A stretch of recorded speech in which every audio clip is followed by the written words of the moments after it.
ఎంఆర్పిఎస్ ముక్కల్ మండల కమిటీ వారు నిర్వహించిన మాదిగల దప్పుల ప్రదర్శనకు ఎంఆర్పిఎస్ జిల్లా అధ్యక్షుడిగా రావడం జరిగింది.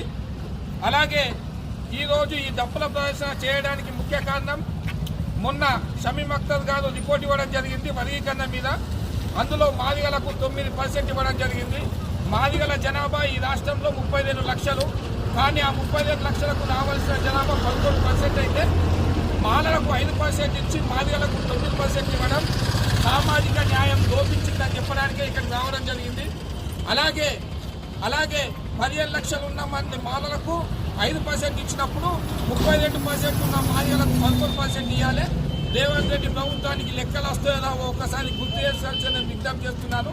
దయచేసి మేము రేవంత్ రెడ్డి గారికి ఇప్పటివరకు మీ మీద యుద్ధం ప్రకటించలేదు. రేవంత్ రెడ్డి గారు మా మండకృష్ణ మాదిగలు ఒక్క పిలిపిస్తే నిజామాబాద్ జిల్లాలో మొన్న జరగబోయే వేల గొంతు లక్ష దప్పులకు దగ్గర ఈ జిల్లా నుంచే 400 వెహికల్లు బుక్ అయినాయని ఇంటెలిజెన్స్ సమాచారం ఉన్నది.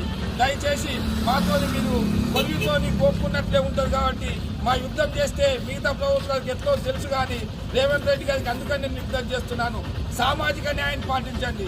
ఎవరి జనాభా ఎంతనో వారికంత వాటా రావాలి అని చెప్పేసి సామాజిక న్యాయం చెప్తుంది. కాబట్టి ఆ జనాభా నిష్పత్తి ప్రకారం 32 లక్షల మందికి 11% రావాల్సిన యుద్ధం చేస్తున్నారు. అలాగే